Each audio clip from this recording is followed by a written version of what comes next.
मेरे पास भी यह समस्या थी। कई बार मैं निराशा का गुलाम था कई सालों तक, नया जन्म पाने के बाद भी।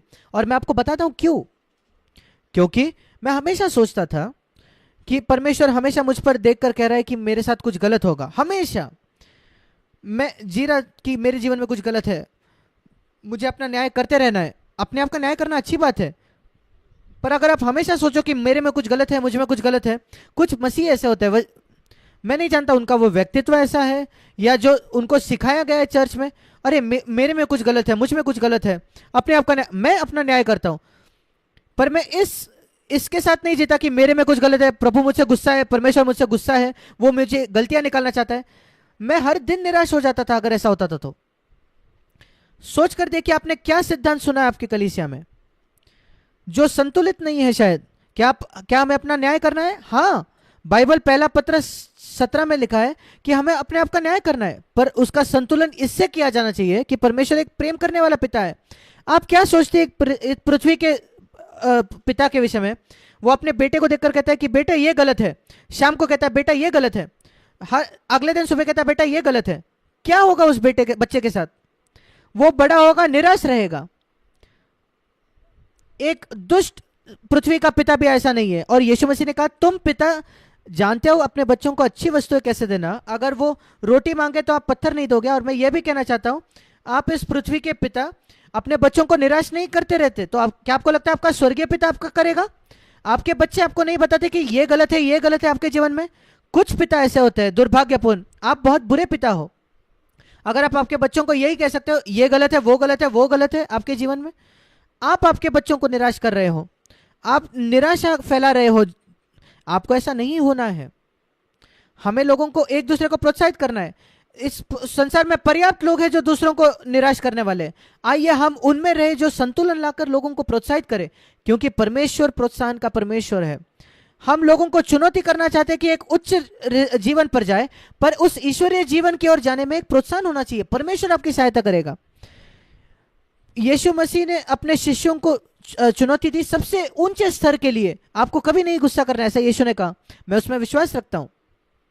मैं विश्वास रखता हूं कि मुझे कभी गुस्सा नहीं होना है किसी कारण के खिलाफ। मुझे गुस्सा तब होना है अगर मैं मसीह के नाम से लोगों को पैसा कमाते देखूं, जैसे यीशु मसीह ने उस कोड़े से लोगों को भगाया मंदिर से। और मैं गुस्सा हो जाऊंगा जब लोग यीशु मसीह को अपमानित करेंगे कलीसिया में।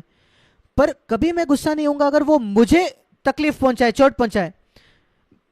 यीशु मसीह गुस्सा नहीं हुआ जब लोग उस पर थूके या उसको शैतान कहा या ऐसी कोई भी बातें। क्या ये ऊंचा स्तर है कि हमें गुस्सा नहीं होना है? सिर्फ जब परमेश्वर की महिमा की बात है। हमें किसी स्त्री पर कुदृष्टि नहीं करनी है, एक बार भी लालसा से नहीं देखना है, सारे बैरियों से प्रेम रखना है। हर एक व्यक्ति जो श्राप देता है उससे हमें आशीषित करना है और अच्छाई भलाई करनी है। जो हमारे प्रति बुरे हैं, क्या ही बड़ा स्तर है, ऊंचा स्तर है। पर उसने हमें उस ऊंचे स्तर पर नहीं छोड़ दिया। उसने शिष्यों से यह नहीं कहा कि तुम्हें ऐसा जीना है, ऐसा जीना है, तुम्हें दूसरों से प्रेम करना है जैसे मैं तुमसे प्रेम करता हूं। वो निराश हो जाते थे। उसके अंत में उसने कहा मैं अभी तुम्हें पवित्र आत्मा की सामर्थ दूंगा। रुकना, परमेश्वर तुमको पवित्र आत्मा से भर देगा और फिर तुम सामर्थ पाओगे। यीशु ने कहा कि आप इस स्तर के अनुसार जी पाओ जो मैंने तुम्हें दिया है। और जब आप वचन को पढ़ते हो, सिर्फ उस स्तर को ना देखें जो परमेश्वर ने आपके लिए रखा है। आप एक ईमानदार मसीह हो और आप निराश हो जाते हो क्योंकि आप उस स्तर तक नहीं पहुंचे हो। और उसी सिक्के का एक दूसरा हिस्सा है, दूसरा सिक्का, दूसरा बाजू यह है। एक बाजू यह परमेश्वर का यह आदर्श है, उस सिक्के का दूसरा बाजू है मैं तुम्हें सामर्थ दूंगा। परमेश्वर पर खोजे कि वो आपको सामर्थ दे, पवित्र आत्मा से भर दे। मैं आपको अपनी गवाही बताता हूं। जिस बात ने मुझे निराशा से हमेशा के लिए पूरी तरीके से छुटकारा दिया, गुस्से से भी, जब परमेश्वर ने मुझे दिखाया कि पवित्र आत्मा से भरने का क्या अर्थ है और मेरे अंदर एक बहुत बड़ी प्यास लाई। जैसे यीशु ने कहा अगर कोई प्यास करे तो यूहन्ना 7:37 उसे मेरे पास आने दो और मुझसे पिए। और मैं यीशु मसीह के पास आया। ये कई सालों के बाद जब मेरा नया जन्म हो चुका था, 16 वर्षों के लिए मेरे नए जन्म के बाद मैं बार बार निराश होता था। मैं डिप्रेस हो जाता था, मैं हारा हुआ था, गुस्सा होता था। मेरे शादी के बाद भी मैं घर पर गुस्सा करता था। मैंने कहता था कि परमेश्वर ये तेरी इच्छा नहीं है। मैं इतना हारा हुआ था, मैं कह सकता है कि मैं बिल्कुल गड्ढे के निचले सतह तक पहुंच गया, और परमेश्वर वहां मुझसे मिला और उसने मुझे पवित्र आत्मा से भर दिया और उसने मेरे जीवन की दिशा को बदल दिया। 46 वर्षों पहले मैं सिद्ध नहीं हूं तब से, पर तब से वो जो ग्राफ है वो ऊपर ऊपर ऊपर जा रहा है, वो मैं कह सकता हूं। उसके पहले हमेशा नीचे नीचे नीचे नीचे जा रहा था। और क्या हुआ, मैंने देखा कि मैं ये जीवन जी ही नहीं सकता। यहां एक ऊंचा स्तर है, पर मैंने सिक्के के दूसरे बाजू को नहीं देखा कि परमेश्वर मुझे सामर्थ्य भी देगा उस आदर्श के अनुसार जीने के लिए। मैं बस आदर्श को देखकर निराश हो जाता था। अगर मैं सिक्के के दूसरे बाजू को देखता, उस वायदे को कि तुम सामर्थ्य पाओगे जब पवित्र आत्मा आकर तुम्हें भरता है, और वही हुआ उन शिष्यों के साथ, प्रेरितों के साथ। वो एक बंद कमरे में जी रहे थे, निराश थे, डरे हुए थे, और एक दिन उस बंद कमरे में वो पवित्र आत्मा से भर गए और अचानक उन्होंने दरवाजा खोल दिया और वे पूरे संसार में चले गए, बिल्कुल चुनौती पाकर, पवित्र आत्मा की वजह से, और प्रोत्साहन पाकर, और दूसरों के लिए वो आशीष बन गए।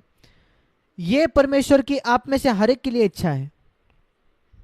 और मैं आपको बताना चाहता हूं व्यक्तिगत तौर पर, यीशु मसीह के नाम से, परमेश्वर का सेवक होने के नाते, अगर आपने अपने जीवन को मसीह को कल भी क्यों ना दिया होगा या आज दिया है मसीह को, परमेश्वर चाहता है कि वो आपको अपने पवित्र आत्मा से भर दे। और मैं ये नहीं कह रहा कि हम अन्य भाषा में बात करने के विषय में या कोई विशेष वरदान, वो एक दान है। मैं अन्य भाषा में विश्वास करता हूं, परमेश्वर कुछ को देता है, वो सबको नहीं देता, पर मैं उसकी बात नहीं कर रहा। मैं बात कर रहा हूं सामर्थ्य की, कि हम उसके गवाह बने गवाही दे। ये नहीं मैं कह रहा वो मुंह खोलकर गवाही देना अपने शब्दों से, पर गवाही बनना। प्रेरितों 1:8, तुम मेरे गवाह बनोगे, वो आपके व्यक्तित्व की बात है। आप मेरे लिए गवाह बन जाओगे, और आप मेरे लिए तब गवाह नहीं बन सकते, आप मसीह के लिए तब गवाह नहीं बन सकते अगर आप एक निराश चेहरा लेकर घूमते हो या निराश होकर घूमते हो। एक बार मैंने सोचा, एक बहुत ही दुखी लगने वाला मसीह वो दूसरे को सुसमाचार दे रहा था। वो कहता है कि तुम मसीह को क्यों स्वीकार नहीं करते। वो कहता है नहीं नहीं, मुझे मसीह नहीं चाहिए, मेरे ही समस्या बहुत सारे, मुझे तुम्हारी तरह निराशा नहीं चाहिए। ये कैसे गवाही है? क्या आप सोच सकते हो ऐसा व्यक्ति मसीह की गवाही देता है? हमारे जीवन में कुछ ऐसा चमकने वाला होना चाहिए। कुछ कहता है कि मसीह ने मेरे जीवन को बदल दिया है। मैं अमीर नहीं हूं, धनी नहीं हूं, मैं सिद्ध नहीं हूं, पर परमेश्वर ने मुझे ये सुनिश्चित आश्वासन दिया कि मैं उसका बच्चा हूं। इस मेरे भाइयों बहनों, यही निराशा से हमारी छुटकारा आती है कि अगर हम जाने कि परमेश्वर कैसा है। मैंने हमेशा कहा है, अलग अलग तरीके कि हम मसीह जीवन को कैसे पकड़ सकते हैं। मैं एक उदाहरण करता हूं। यहां एक पेन है, आप इस पेन को 2 उंगलियों से पकड़ सकते हो, या आप उस पेन को पूरे मुट्ठी से पकड़ सकते हो। 2 उंगली से अगर पकड़ोगे तो कोई छीन लेगा पेन को आसानी से, पर अगर आप मुट्ठी से पकड़ लो उसको बंद मुट्ठी में, तो बहुत मुश्किल है किसी को उससे छीनना। और मैं सोचता हूं कि मसीह लोग 2 ही उंगलियों से पकड़ने की कोशिश करते हैं और शैतान उसको खींच लेता है। पर हम कैसे इस मसीह जीवन को पकड़ सकते हैं, जकड़ सकते हैं, एक मजबूत पकड़ मसीह जीवन पर? मैं आपको कुछ बातें बताना चाहता हूं। मैंने क्या पाया है, सबसे पहले ये जो हमारा पंजा होता है, वही हमें पेन को पकड़ना है। और वो जो पंजा है हमारा, वो है परमेश्वर को जानना कि वो हमारा पिता है, परमेश्वर को एक पिता की तौर पर जानना। ये नहीं कि वो सर्वशक्तिमान परमेश्वर है, मेरा व्यक्तिगत पिता, एक प्रेम करने वाला पिता, जिसने मुझसे इतना प्रेम किया कि उसने अपने इकलौते बेटे को भेजा। एक ऐसे समय जब मैं उससे नफरत करता था, जब मैं अपने आप के लिए जी रहा था, जब मैं पाप के लिए जी रहा था, उसने मुझसे तब प्रेम किया, तब नहीं जब मैं उसका मित्र था। उसने मुझसे तब प्रेम किया जब मैं उसका शत्रु था। और मेरे पूरे जीवन भर में यद्यपि मैंने अनाज्ञाकारी की, मैंने उसके खिलाफ बलवा किया, फिर भी उसने मुझसे प्रेम किया। ये मेरा पिता है। सोचकर देखिए, एक पृथ्वी का पिता जो कभी आप पर छोड़ हार नहीं मानता, आप कुछ भी क्यों ना कर ले। ये वो परमेश्वर है जिसकी मैं आराधना करता हूं। ये मेरा पिता है जो मुझ पर कभी हार नहीं मानता, जो कभी आप पर हार नहीं मानेगा। मेरे भाई बहन, आपको छोड़ेगा नहीं। इस विषय में आश्वासित रहे। अगर आपके पास ये नहीं होगा तो मसीह जीवन पर आपकी पकड़ ही नहीं आएगी। परमेश्वर मेरा पिता है, ये मुख्य बात है।